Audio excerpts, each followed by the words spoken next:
Hello, everyone, and welcome to another episode of Campus Care Ed Talks. Ed Talks is a platform where educators and leaders come on board and express their viewpoints on topics related to education and society. A topic for the day is changes in the curriculum and pedagogy under NEP 2020, and to express their viewpoints on the same, we have with us Ms. Poonam Dua ma'am, Principal of DPS NTPC Dadri. Very welcome ma'am, how are you? Good evening, Ms. Mehak. Thank you so much for taking us on the board. Thank you. Thank you so much ma'am for being here today. Then we have with us Dr. Urmi Mala ma'am. Very welcome ma'am. She is the Principal of Summerfield School, DLF Gurgaon. How are you doing Good ma'am? evening, and thank you so much. I'm good. Thank you so much Thank you for so having much us ma'am. with you. Then we have with us with Anubha Srivastav ma'am, Principal of Delhi International School, Edge, Dwarka, New Delhi. So Poonam ma'am, let's start off with you. Ma'am, when Yes, we yes. are speaking of national education policy, so ma'am, what are the key changes in the curriculum? And what is the national education policy? What is it? What are the changes that it is doing to the curriculum under this policy, ma'am? The education system. This national education policy, as we know, that this is a beautiful document. This policy basically aims at achieving four main objectives, taking up as the main objective of society as a whole. So, if we take the vision of the society, basically it aims at knowledge. Then we have capacities, values, and dispositions. So, if we aim at all these values, basically all these objectives, then they have come up with 5 plus 3 plus 3 plus 4 structure of education. As we all are aware now, what is 5 here? This 5 is the foundation stage, and where we have total 3 to 8 years of schooling. And pedagogy here is based on basically play and having nurturing environment between the teacher and the student. It will be totally informal method. There will be no textbooks, etc. Specifically from classes, say nursery, then prep 1 and prep 2, whatever we call it as, whether we call it as nursery, KG, or upper KG. After that, we will introduce the textbooks from class 1 and 2, but here also the assessment forms, etc., would be quite informal. Moving ahead, we have another 3 years, which is called as the preparatory stage, where pedagogy is basically the activity and discovery method, where little bit of formal assessments would take place. Still, lot of scope is being given to the children to have the discovery, like what are the various skills, observation, then little bit of experimentation, etc., is being permitted. And then another level would be the middle wing, that is called as, where the pedagogy is basically inquiry based and exploratory based. Here also vocationalization of the education will also take place. And finally, secondary is very, very crucial in a way that the students would be given choice of selecting the subjects from various curricular areas. And a lot of disciplines are also being given to them, from where they can pick and choose whatever they want to study. So this is the basic structure.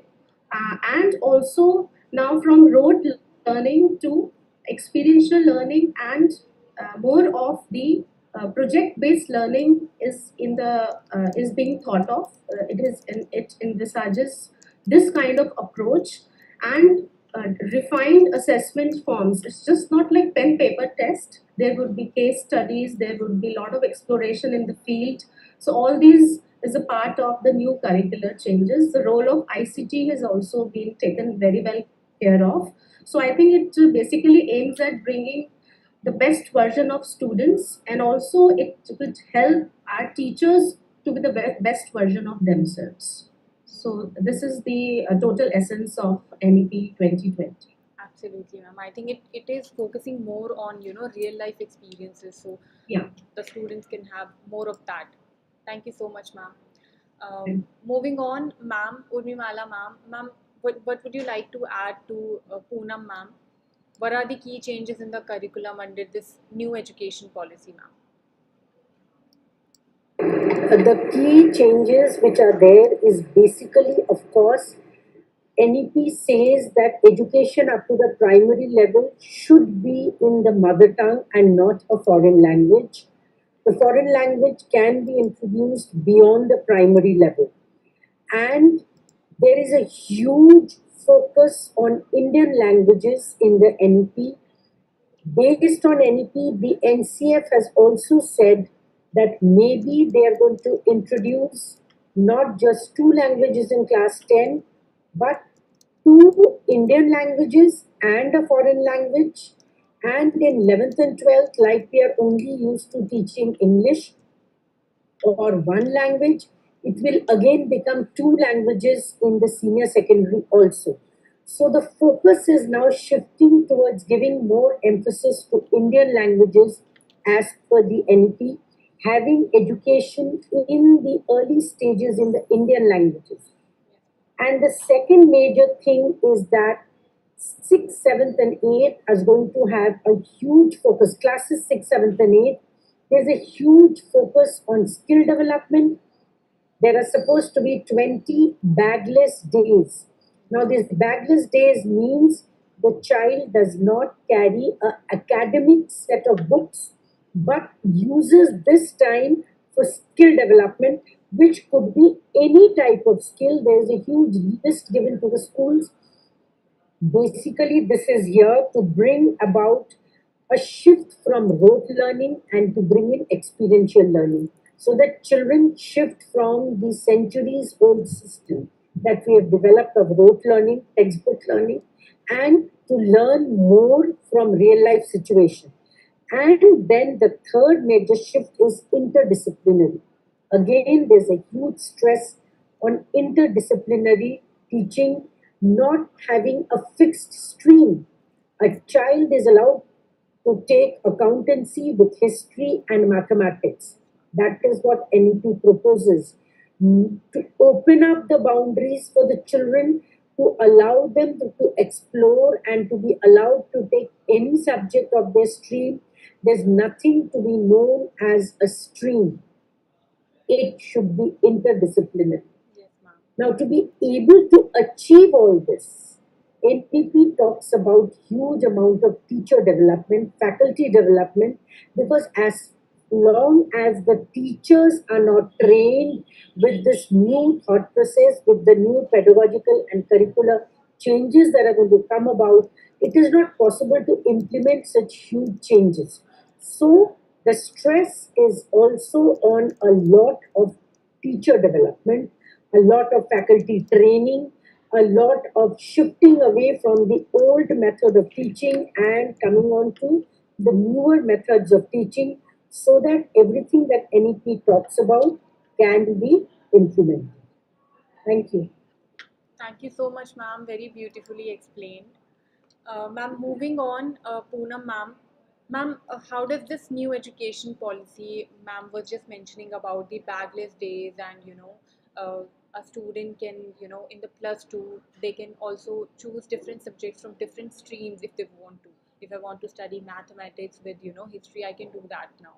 So, ma'am, how does this new education policy is aiming to make the curriculum more flexible in, somewhere and also interdisciplinary? The NEP basically the entire the NEP 2020 proposes that there are two different terms basically, interdisciplinary and multidisciplinary. When we talk of classes 9 to 12, there is a multidisciplinary approach in a way that suppose they have given 8 curricular areas. They have given social science, they have given humanities, they have given mathematics and computers. So from that particular curricular area, there are disciplines. Say in science, we have physics, chemistry, and biology. I was going through the NCF, which has just been released 2023. So it is clearly mentioning that a student is free to move from one curricular area to another curricular area. Now, a physics student can also take up sociology or philosophy from a different curricular area. So, this is the beauty of this NEP. Like a student, if a student wants to learn physics along with the philosophy or physics along with, say, geography, the student is free. So, this is a shift which was earlier not there. So this we have to understand. The second is interdisciplinary approach, where we have the teacher's take now. The teacher is has to be so proactive and so pre-planned while going to a particular class to deliver a lesson. That teacher knows what to get from the child. It is across the disciplines. Like suppose if we are teaching a particular topic on say environment conservation, then how to collect a data, how to do a survey, the mathematical skills, how to do a histogram based on that data. So all these skills are need to be inculcated firstly in the teacher himself or herself, and then we have to get the our students also trained in the same manner. So it is basically talking of inculcation of lot of skills in the process, where we have to upskill ourselves also. We have to understand that this is going to go a long way, where students can really connect to real life situations. All the they would really appreciate the world around them. They're not bound by a particular subject. So this is the beauty of this. It's being flexible on the students' part, and we have to adopt this, different types of techniques also to make this happen. Thank you. Thank you so much, Poonam ma'am. Urmimala ma'am, what would you like to add to Poonam ma'am? No, absolutely, she's right that the changes that are being proposed. What I would like to add is that it's easy to suggest the changes that a child can take history and physics and accountancy. But then there are a lot of challenges which the school authorities and the administration has to keep in mind, because we have huge numbers that we handle. So it will take time. NEP 2020, it's already 3 years that it has been proposed. July 2020, it was proposed. But we're still talking about it. A basic little thing as the entry age of admission for class 6, which is proposed to be 6 years by NEP 2020, is becoming difficult to achieve. Some state says we cannot have 6, some says it is 5, some says 6.5. So there are these huge challenges that are going to be there in our way. It will take time for all aspects of NEP to be finally implemented. It is all still in the proposal stage. And it will take some time, but I'm sure with the concerted efforts of everyone, I'm sure it will become a reality soon. Thank you. Thank you so much, ma'am. True, ma'am. Anuba ma'am, what would you like to add to ma'am? We were speaking of national education policy and how is it making the new curriculum, more flexible. Ma'am, what are your views on the same? Good evening, everyone. National Education Policy is a very extensive document on the basis of which National Curriculum Framework has been proposed. The draft for the foundational stage is already shared with the schools, and the draft for the next secondary stage is in the pipeline. There are beautiful changes proposed for the Bal Vatika 1, 2, and 3, which is the preschool curriculum, and the aims, learning outcomes have been clearly defined, which will ensure the universalization of education across the country. In the curriculum, what is the child expected to learn by a grade level will ensure the assessment of competency of the children rather than giving them grades for the marks scored in certain set of assessments. So the assessment of the children will be continuous and comprehensive throughout the session. In terms of curricular flexibility, The subjects as we study do not remain the subjects when we practice them. When we go to a sabjiwala and we ask for purchasing of vegetables, we are not only measuring the weight, we are not only calculating the rupees, but we are also seeing whether the vegetables and fruits are fresh or not, are they seasonal or not. So, in practice, in essence, the education is not subject limited, it is holistic, integrated subject. So, we are aiming at teaching and learning what is required in the practical life than isolating it into different subject streams, if I put it in the most simpler language. And that I think is going to bring about uh, evolution, very targeted change in the thinking process of the children, of the learners, of the teachers as well, bringing in the school system, enhanced creativity, enhanced collaboration, enhanced critical thinking, leading to creation of problem solvers for tomorrow. Thank you so much, Anuba ma'am. Poonam ma'am, moving on. Ma'am, you were just mentioning about that we have this national education policy has added critical thinking and problem solving skills also. So ma'am, what are the changes that has been proposed to add both of these things in the education, in the curriculum? Miss Mehak, this problem of critical thinking, problem solving, this was there, adopting this method was there also when the CBSE schools were introduced to CCE pattern. But unfortunately, this was not being taken care of by all of us as stakeholders. Right from the beginning, like our Upanishads also say that it is basically the five-fold development of child is needed, which is called Panch Kosha, where we have to not only just stress on the sharirik vikas, that is physical development of the child, we have to equally be alert of its emotional, its intellectual, spiritual, and pranic vikas also. So when all these five-fold development, when we talk of all these five-fold development, then teacher becomes the pivotal, person to connect this.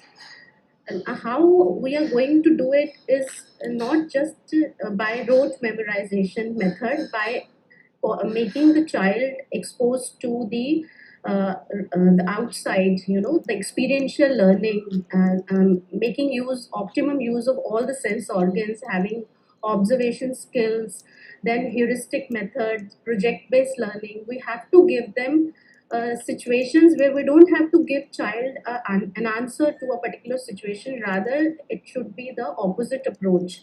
You make the child ask so many hows and whys in the class. That would enhance the critical thinking. You give child a problem rather than giving child an answer directly. You tell the child what could be the probable answers to this particular situation. So NEP uh, therefore make says that the child's abilities and child's passion for a particular thing, curiosities, can only be channelized in a proper direction if teacher is very much alert while designing the lesson plan. And for this, I think one must understand that when we are talking too much, but if we are not giving teacher pupil ratio a control to a teacher pupil ratio in the classroom, that is also not possible, because now we are principals, we were teachers as well. It's very difficult to control 35 plus children when we are dealing with this project based learning or activity based learning. So the class size should also be taken care of, because then only these things would be more pragmatic and realistic in actual real terms. So experiential learning, this sounds very good, but when we come to the ground realities, we actually fail. Yes. and therefore lot of work needs to be done, strategized rather, how to make this happen. This the document is absolutely no doubt, it's very beautiful, but it is the collective responsibility of all the stakeholders to make it happen in a very positive, yet in a very smooth manner. Thank you. Thank you so much, Poonam ma'am. Amit sir, am I audible to you?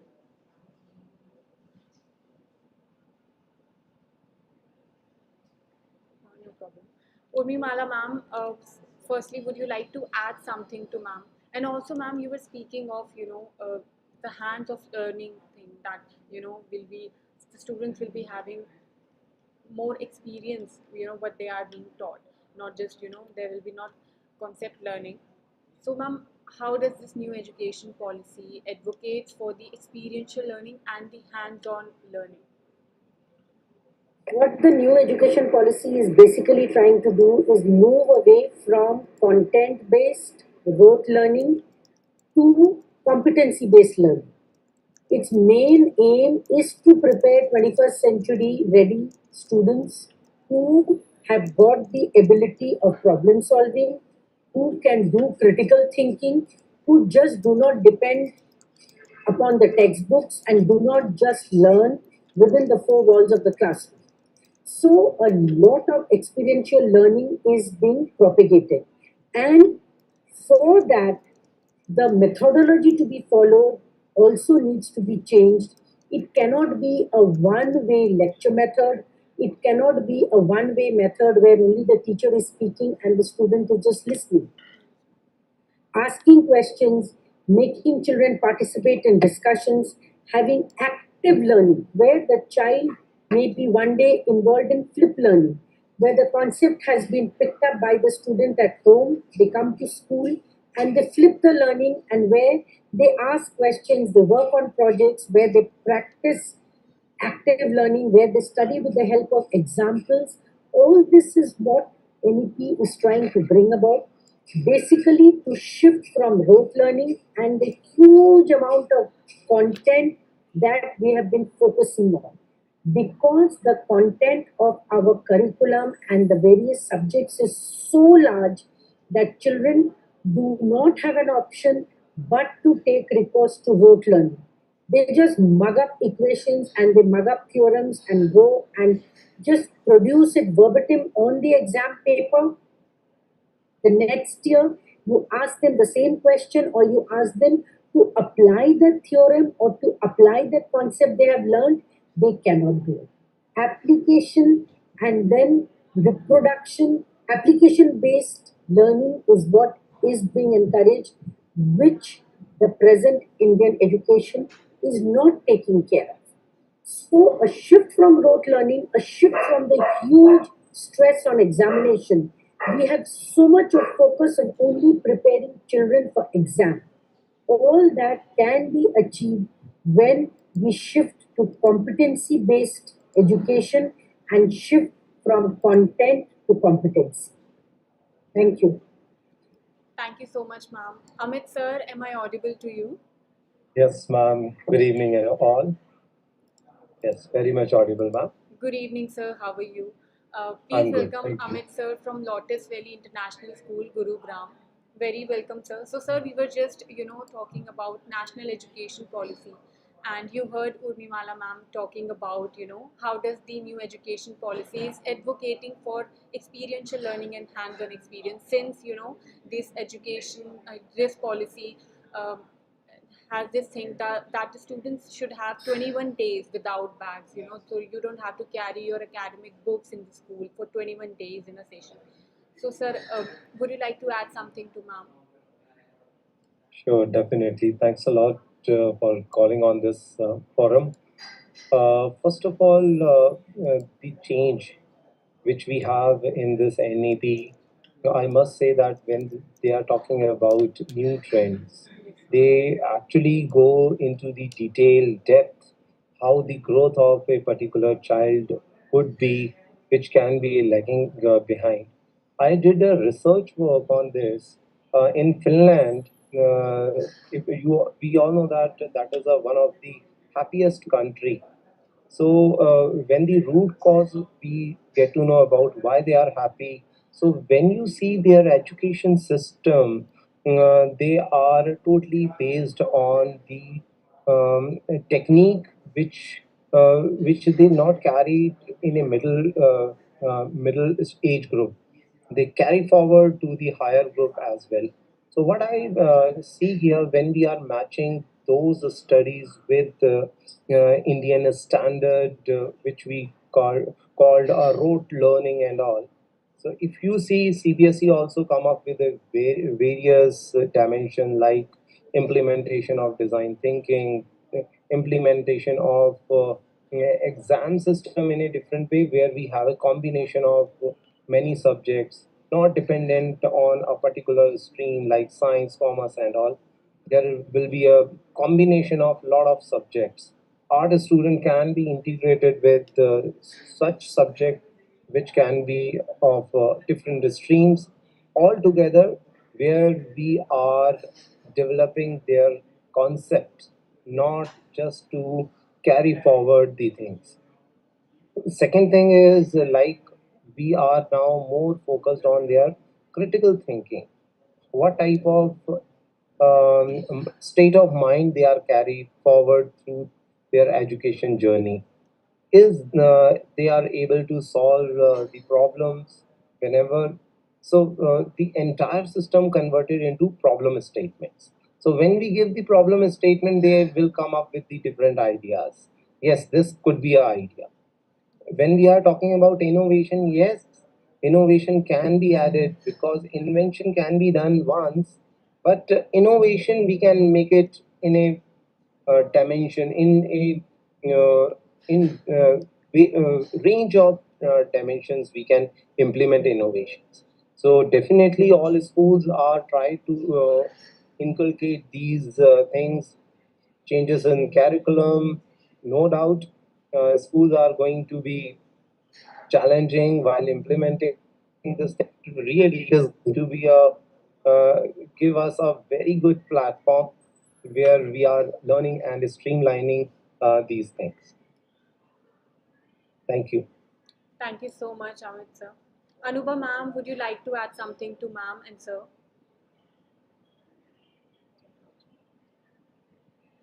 I totally agree with my co-family members. And a national education policy in terms of bringing change in the critical thinking and problem solving ability of the children is something which is not new to our Indian system of education.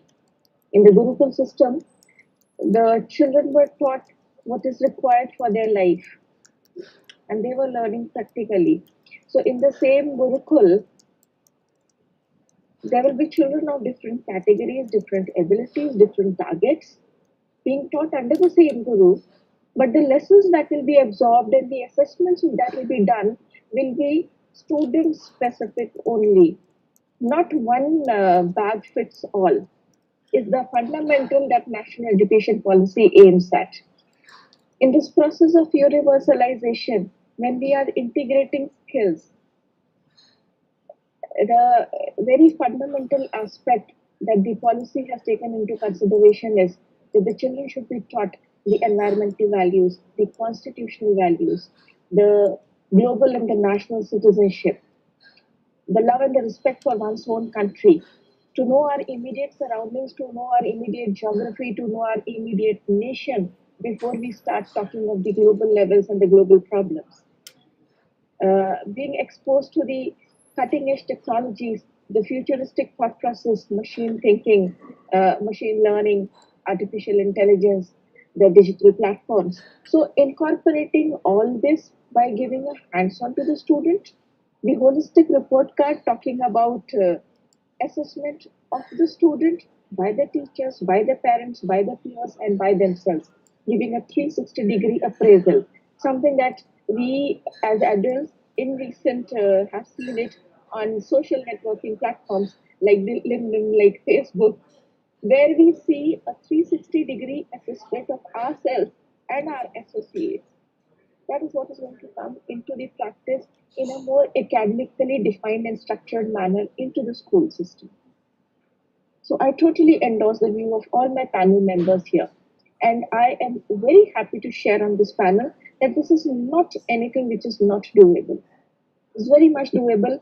The little aspects of national education policy that we have adopted in the school and we have started practicing, including the fundamental thing like career readiness being implemented from grade 6 onwards, and the children respond beautifully and they come to know about certain avenues, and we also as educators start identifying the newer domains that are coming up in the futuristic career scape.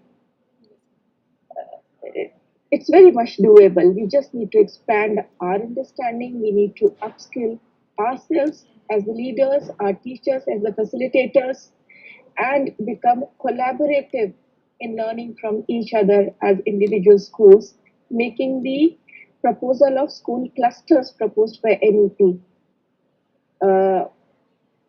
fruitful and a more productive approach.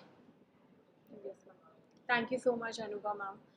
Poonam ma'am, moving on, Urmimala ma'am was just mentioning about the rote learning and to promote a better understanding of subjects. So ma'am, what measures does this policy and your school, or you would have seen some other schools around you doing? So what measures are being taken to reduce this rote learning and promote a holistic understanding of subjects among the students, ma'am?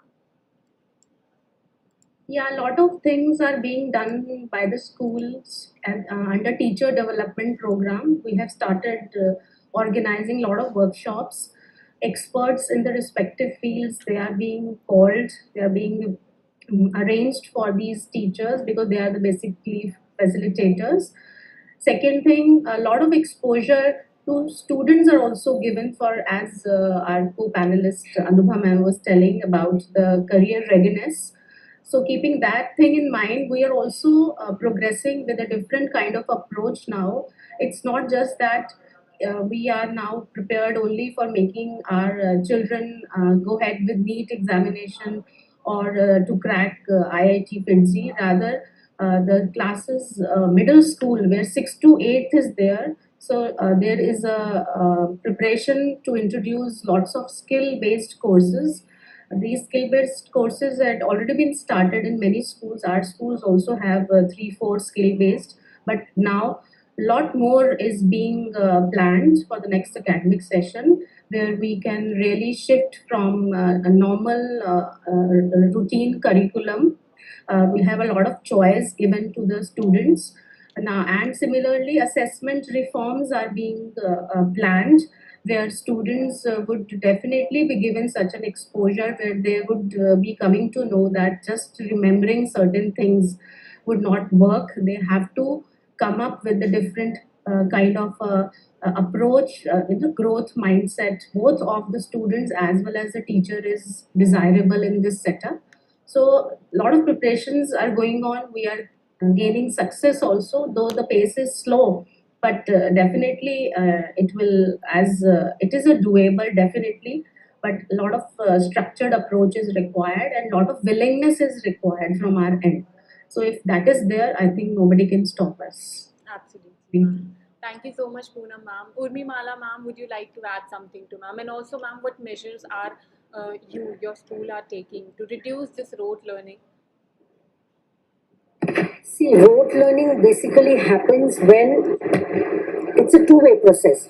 When the teaching is defective, the teaching is only teacher centric, and when the content is extremely heavy, that is when rote learning is the outcome, because the teacher has to finish the syllabi and the child has to just be able to reproduce it in the exam.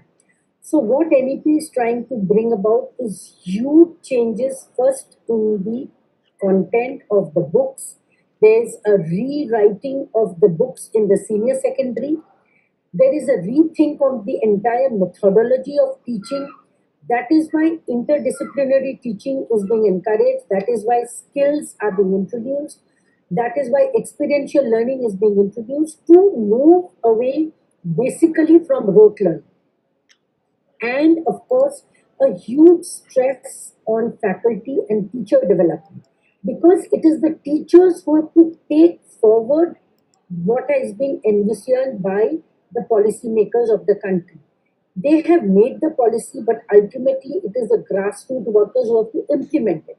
It is through the heads of school, through the principals, through the administrators, through the coordinators, down to the teachers who can reduce rote learning and promote a holistic understanding of subjects.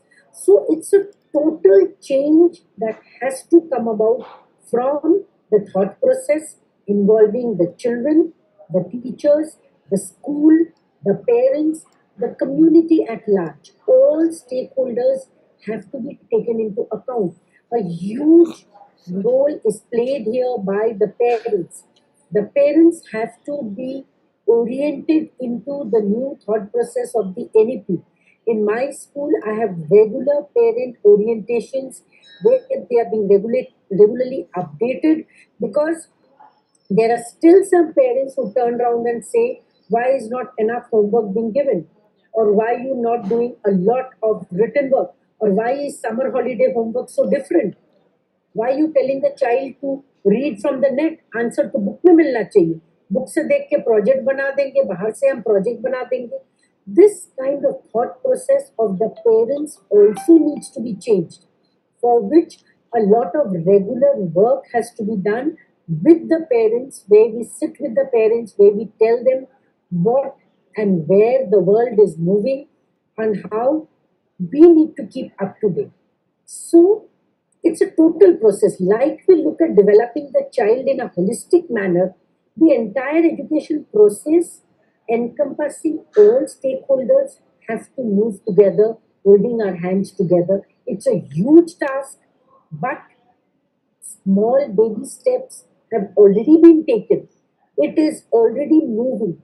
We cannot achieve so much in one go. So it has to be a step by step method which has to be taken up, like we do a step by step method to solve a huge jigsaw puzzle, where we cannot do it in one go, one step at a time, one little puzzle at a time. Same way, a small little baby steps, step by step method, and of course, all of it will become a reality where rote learning will take a backstage, where content will be reduced, where competency based learning will become a reality.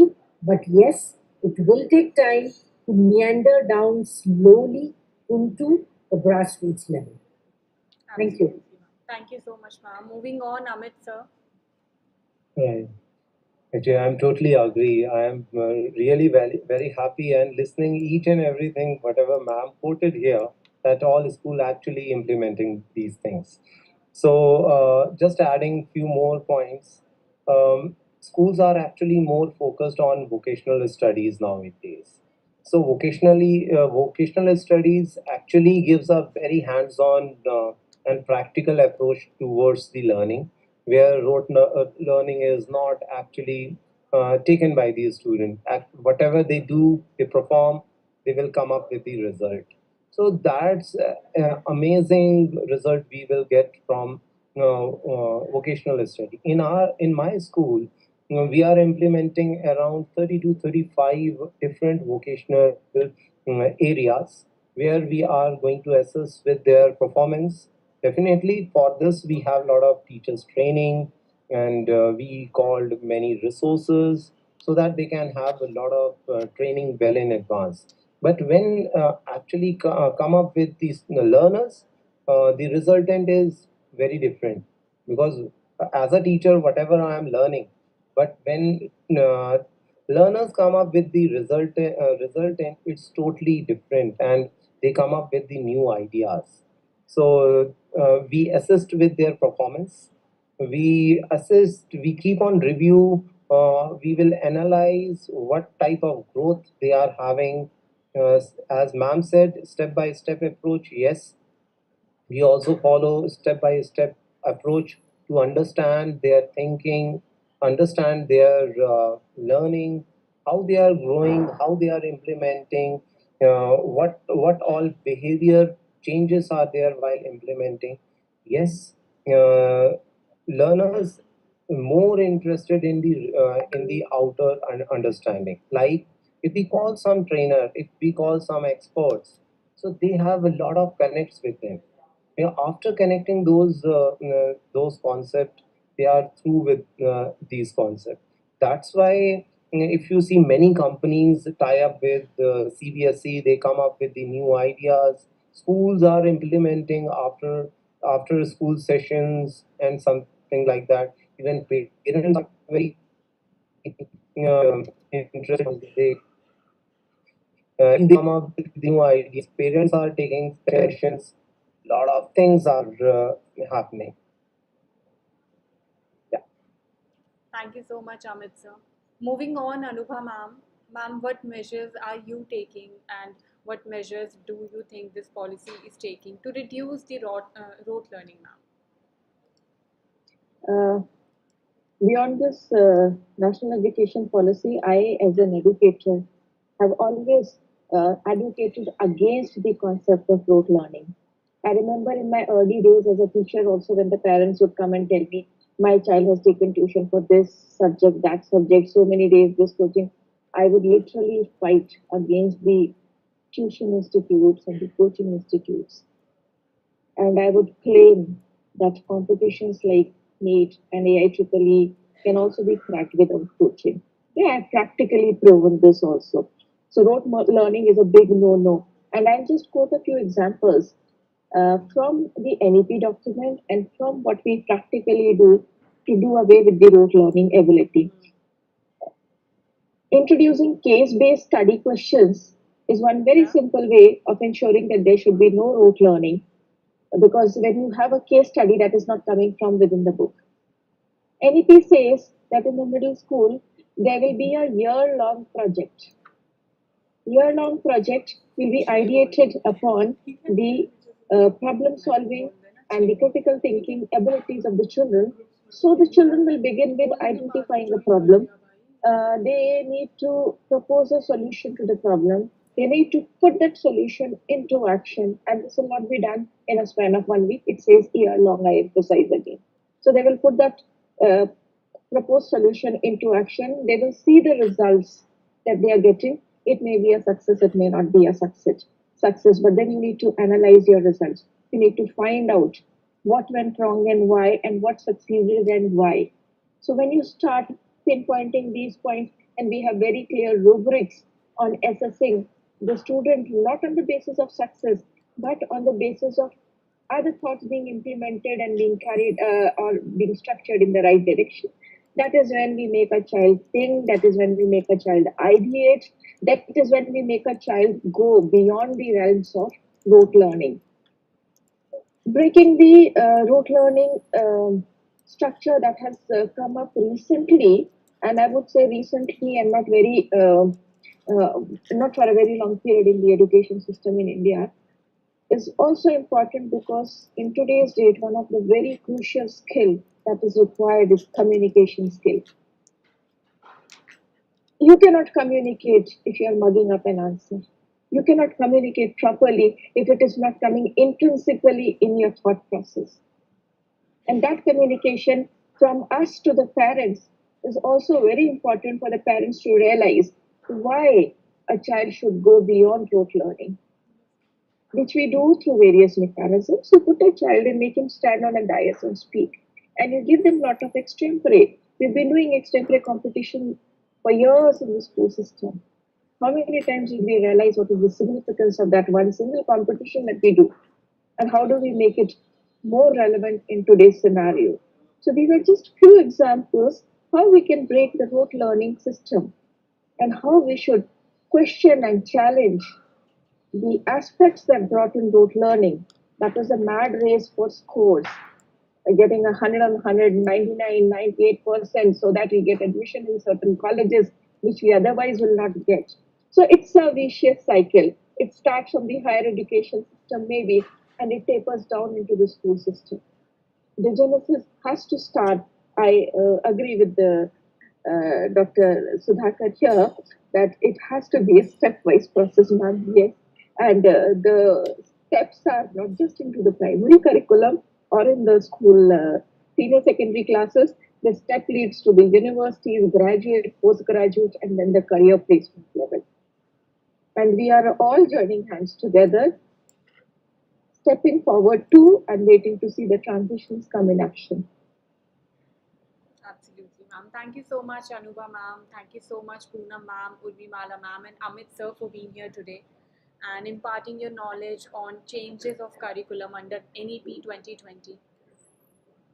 Thank you. Thank you, Madam. Thank you so much. It was a wonderful learning experience listening to my colleagues and the esteemed panelists. Thank you so much. Thank you so much, Thank ma'am. you all. Thank Thank you. you Thank so you, much, everyone. ma'ams and sir, for sharing your experiences with us. Have a great day. Thank you. Many thanks to everyone, to the host and the co-panelist. And let's stay connected and let's continue the journey of collaborative Let's learning. stay connected. Sure. Thank you. And for Thank all you, the everyone. viewers watching us out, do not forget to subscribe to our channel for more stuff like this. Have a great day, sir and ma'ams. Okay.